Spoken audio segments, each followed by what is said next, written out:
Greetings, I am Lies, and I use she, her. And I am Scandal, and I use they, them. And let's play a game together. All right. So the plot apparently continues to progress. Sometimes I want to add something new at each episode, and there's really just like, it keeps going. So, here we go. I don't know how long I was sleeping. I forgot my fucking accent. I don't know how long I was sleeping, but Alex is nowhere to be found when I wake up. Because Alex slept next to us, even when we said, don't invite him to sleep next to us, because that's how that works. I searched for him all over, but I can't find him. Did I look under the bed? Did you check the closet? Go look in the spare room that's for your deceased brother. What time did he leave?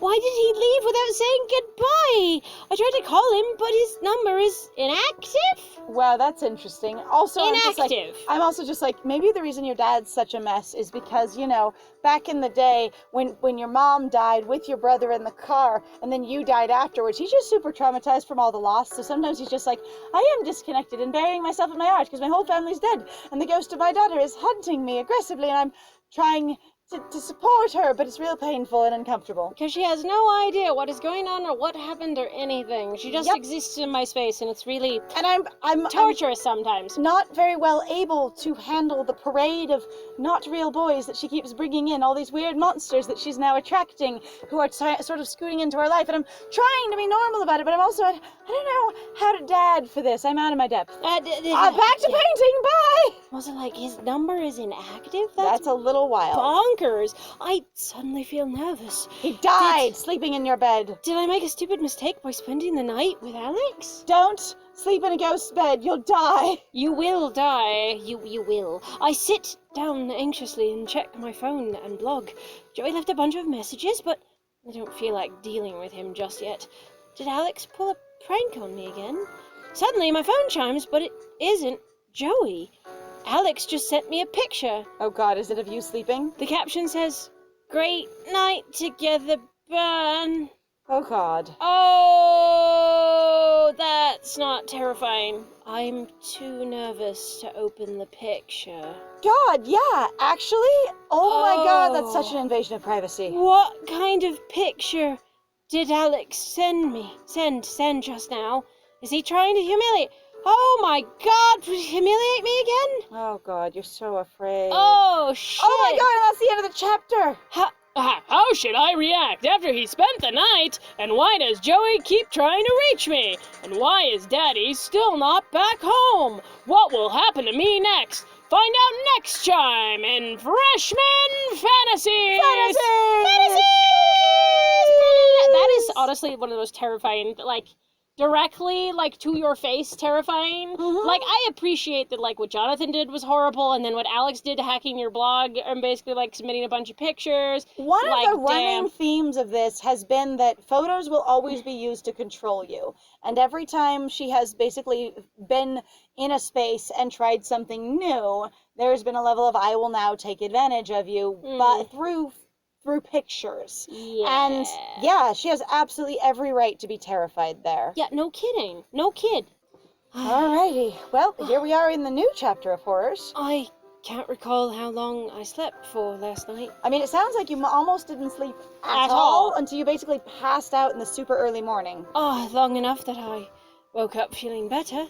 Well, for a while at least. I soon realized that Alex has left me on my own. Why are we going through this again? You already knew this part. This is backtracking. She got so distressed, just like Chitose. She time traveled. Yes. She time traveled back to before she knew, and is going, hang on. You just had that phase lapse of your ghostiness, and went, I have to go through all this again. I lost it. Actually, even more in the actual regular canon. This is really a sign of profound distress. You're losing track of your thoughts. Mm-hmm. You actually sort of lose completely track of what you were thinking. You sort of go for a blank once you're afraid of what was on your phone. Right. And then you're looking at your bed again and going, Alex left me. And then you go through the process all over again trying to organize your thoughts because everything was scattered like a tower of blocks being knocked over. Yeah. So she just had a Jenga thoughts experience, and now it's time to try again. It's called Trauma Brain. He also sent me a picture. I was so nervous, thinking it could be another prank. I feel beyond relief when I saw it was nothing lewd. you don't expect good things, and You have no reason to expect them either. just me asleep in his arms, and it's not like that's creepy anyway, of course, Or because something that was completely non-consensual. that could be used as blackmail, Or or that could potentially Whoa. yeah. For a moment, I'm afraid that Alex is going to upload it on his social media account, because everybody here just, wants to blackmail me or use me or abuse me when it comes to photos, and I'm really deeply uncomfortable. Thanks. And you know what? Since once he's uploaded a photo to blackmail me and done a really basically bad thing, if he doesn't share this one, it's suddenly really good brownie points. Because if you have horrible behavior, improvement from that behavior means it's good behavior. The bar is in hell. I say, rather than going, if you don't have good behavior, you still need good behavior. Mm-hmm. Like, they really do seem to measure behavior against your previous behavior. And I'm like, whoa, lady, my bro, my baby. I stayed in my bed for another half hour, staring at his social media account. Alex hasn't done anything to embarrass me like he would have before, but that doesn't did before. That's because only he was trying now. to set up to control you. Mm-hmm. So there's a lot of this narrative of he has changed, when a lot of times this is a very deliberate experience of going, I will compromise you, and then I will have better behavior from when I compromised you. And then that level of better behavior is you've changed, when it's all a deliberate setup to basically knock you over and then pick you back up from what I knocked you over. Yeah, pretty much. And then you go, wow, he picked me up. That's amazing. Wow. Perhaps I can start to trust him after he helped me when I got high and didn't take advantage of me. Because the bar is very, very low. He was practically my guardian angel, though I didn't ask. And I told him kind of to not be there, but that's okay. And, he offered to buy off my dad, like he's trying to, buy me. Yeah, it's fine. He even took the blame when Dad was so angry at me. Speaking of Dad, I think I heard his voice just now. Is he home already? Did he make Alex? I'm afraid to go downstairs. I've made him angry and sad. But I can't stay in my bedroom all day. So one thing that I am tired of, but nonetheless is extremely common, is kids being afraid of their parents. Yes. I was never, afraid of my mom. I was concerned she would be disappointed in me, but, I knew kids who were afraid of their parents. For sure. And most of the times it was their dads. Mm-hmm. Several rounds of best friend that I had throughout my childhood were afraid of their dads or their, the father figures in their lives. And, it is not cool because they're just spending their time basically trying to appease or not set off scary figure that is dad.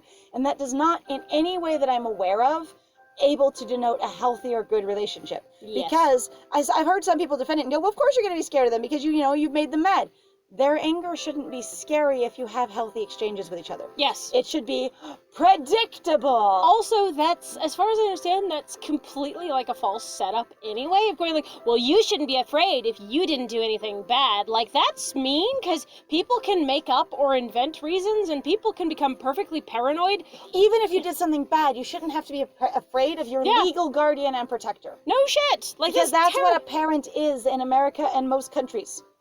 They're there to help you. They are your legal guardian and protector. Oh my god. What should I do? Well, you're going to have to decide for yourself, because we got no choices. After procrastinating in the bathroom, I decide to go downstairs.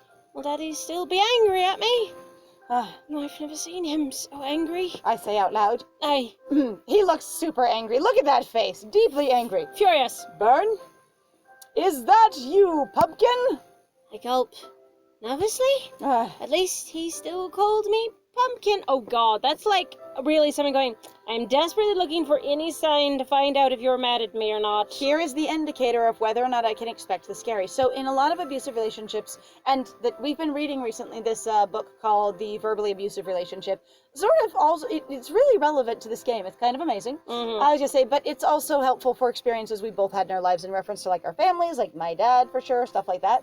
And it's really informative and pretty cool. It's very empowering. It talks about mutuality as opposed to power over, power under kind of thing. Right. And one of the things is that people who have been abused is they try and predict whether they're going to see the nice version of their abuser or the scary version, because they don't know which one they're going to get at any given time. And we've got, but his tone sounds pretty cold. Daddy walks out of the kitchen. Didn't you hear me just now? Yes, I heard you, Dad. Looks concerned. Okay. Do you want something to eat? His tone is pretty cold, but his smile is warm and friendly, while his eyes are hollow. I just made your favorite pancakes with maple syrup and bacon, but not bacon pancakes. I bet you're hungry, aren't you? We didn't have that pizza after all. Yes, Dad. I I follow my dad to the dining table, God, a bit you're like a even dog. afraid of your dad. Holy like all crap. the narrative is here. No. You have the absentee, distant father, and then when he's there, you're afraid of. You're either fawning over him, the favorite thing in the world, or you're afraid of him. Uh-huh. And he either is all doting, all present, or he is Emotionally scary. distant and unavailable and frightening. And he doesn't have any. He's not connected to any of your interests, such as Joey going, "Hey, can I have access to Burn? Go right ahead. You have my permission to have access to Burn." Right? It's that's so uncomfortable. To the dining table. The aroma of sweet pancakes with maple syrup and savory bacon makes my stomach grumble.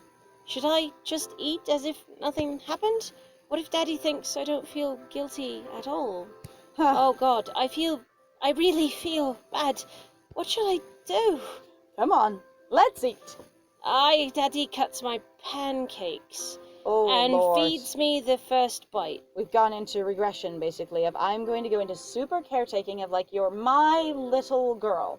So this I is will actually a affirm behavior to you that can assert you're mine, you belong to me, and I'm going to show you what our relationship is, that I am caretaker and you are my kid who is taken care of by me. You are my property. Based on what we've had set up so far and the other writing in the game and Byrne's reaction of being reluctant and being afraid and expecting anger from him, even if she's never seen him this angry before, she's not like surprised by it. What was that? She's like, I've never seen him this angry before, but this seems like a reasonable escalation, because she's not like, I should ask him what's wrong or what's going on. It's something. So one thing that I've noticed about a lot of people, if someone is in a safe, comfortable relationship, whatever it may be, with a working relationship or a friendship relationship or whatever, and the other person suddenly blows up at them like crazy, they're usually completely emboldened and comfortable to go ask that person what the hell went wrong, because they have never been scared of that person before.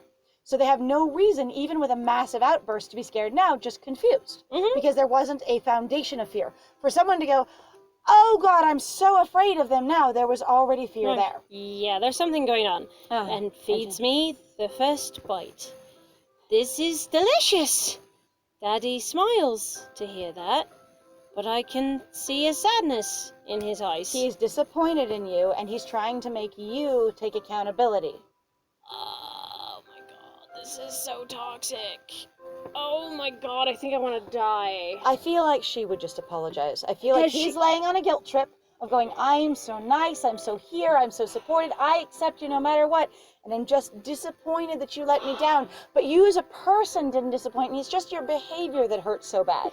That's what the subtext feels like to me. This is so uncomfortable. I think she would apologize. Yeah, because she's abused. Like, we've talked about this before. This is a beat It up. also makes more basically- sense. It actually adds continuity to her experience. If her dad is abusive to her and manipulatory and possessive, that she would be more connected to these guys, because the person that loves her behaves like that too. So even if you don't like it, that's what love looks like, even more directly rather than just social examples. Apologize to him now.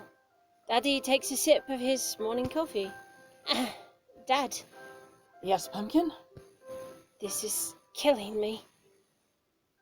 Achoo! Bless you. Daddy sneezes into his coffee. It sprays across the room. Have you ever sneezed right into a drink? Yes. Like you're trying to drink and then suddenly, like an unexpected sneeze, like no nose tickle or anything, and it just up your face and out the Yes. front of the cup.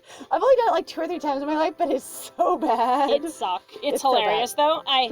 Is everything okay? Yes. I mean, no. What's wrong then? I take a deep breath and look at my dad. Who looks concerned and disappointed. Really sorry, Dad. I didn't mean to disappoint you like this. I'm sorry that I got high and I ruined your paintings. I didn't mean to. Oh my Before God, I know that it- face. I sob loudly. My daddy is blushing and smiling at me in a way that, while I understand that parents can I'm having uncomfortable based on the context that tends to be used, particularly in romance games, and I don't know what to do with it, and I'm a little... In this case, what I'm getting is basically, I'm so proud of you. You're still my little girl. Because, you're apologetic. You know you were in the wrong.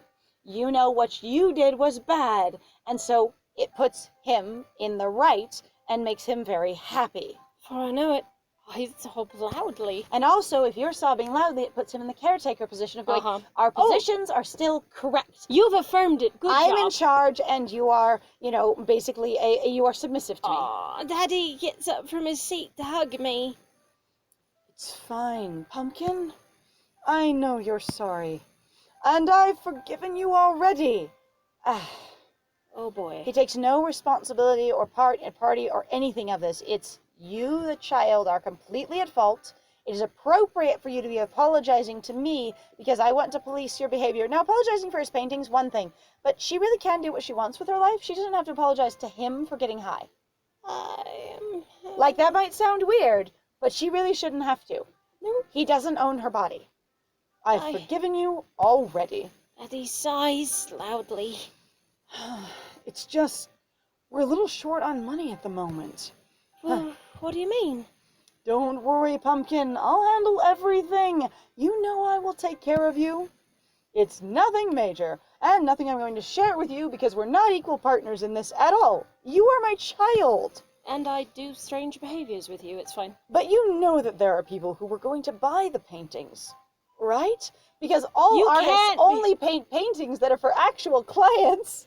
Sorry, okay, being an artist, there's so many things that you paint, and then you work to sell, try to sell, or that you just paint for yourself, and then maybe you'll think of selling later if you run out of space. Mm-hmm. Like, that kind of thing? Also, I know, Dad. Some of them, even paid up front, you can also recreate them. If they're a commission, you can do them again. Because if I'm like, what kind of goddamn damage are we talking about? A bump doesn't sound like it caused that much damage, and also I'm like, the hell? Maybe his paintings are massive, constructions of multimedia work where they have, basically paper sort of extrusions on them, and then you crush and flatten it, and you'd have to make the entire thing because you can't restore that because the paper structure isn't there anymore. Maybe. But you think you'd want to mention that it's really delicate mixed media art if it can be destroyed that easily. Right? That would be important? Yeah, and I'm also I think Byrne would fucking get that. Additionally, if she's been around his paintings her entire life, she should have connection to them, except if he's been a distant absentee father that doesn't tell her things and just controls her, she wouldn't necessarily have connection to his work, and he would always do that's my child, and she would feel bad and he would be in charge again. She's just disabled, like always. There's a level of keeping people ignorant, keeping children ignorant to keep them dependent on you. Yes. I've seen it in mothers and fathers and even just other guardians. Grandparents. Like I said, other guardians. Basically of going, if I don't tell you how the world works, then I get to save you from everything and continue to be relevant and important to you. Yes. If I empower you, I lose my job as your caretaker much faster. Yes. And there's a whole layer of levels to why that happens and why it continues to perpetuate, and it has way more to do with the system of how we handle parenting and social structure and support. But it's there and it sucks and it happens frequently. Yes. But if someone pays you up front for something you haven't painted yet, that's a commission. And if you created it afterwards, as long as you haven't turned in the piece, which maybe he sent them pictures or whatever, but if he didn't, he could just create it again. Now, it does cost materials again, and I appreciate that. But he may be able to, scrape the canvas and at least use the same canvas. Right. Anyway, paid up front. So, I have to pay them back. Because you can't recreate anything. What? Additionally, there's a dude that offered to buy them all. I'd already used some of the money to renovate my studio. How can I help, Dad? Should I get a part-time job? No, Pumpkin, you don't need to do anything. You don't have to do anything, yes. Oh, God. But, Dad... If you promise to never do any reckless thing like that again, I will be a successful provider, and you will not have to worry. But if you behave badly, it will cause me to have troubles, and then all of our financial issues will be your fault, sweetie. Like they are right now. Like right now, because you behaved poorly, you made poor moral choices, and you ruined something, which is what happens. That's a natural consequence, is that your life will go to shit if you make choices I don't like. I hate that fucking conversation. It's a terrible attitude, and I don't agree with it. and you keep your word, that is enough. That will save us from capitalism if you just behave correctly. Dad, I promise I won't do anything like that again. I swear. I believe you. That deep pumpkin, I believe you. And that look straight into your eyes like, I know absolutely that you won't fuck this up, and puts a massive weight on you, where you then know you are responsible for your dad's financial success based on your own choices and behavior because he's just told you in an unspoken way. I'm not familiar with this behavior at all. So please, don't worry about it and just focus on studying. Okay? Okay, Dad. Oh, Daddy smiles. let's eat. Still holding your fork in his hand. All right. Deep down, I don't feel hungry anymore. No matter how tasty the pancakes are. I feel so bad. I know I have to do something to help Daddy, but I'll have to do that in the next one. So, wow. Thank you very much, everybody, for joining us. If you like what we do, please feel free to like, comment, subscribe, and also share our videos if you're having a good time with us. Please also feel free to go check out our Ko-Fi and our Patreon. We have some links in the description down below. And I have been Scandal. And I have been Lies. And it was great playing with you. Bye!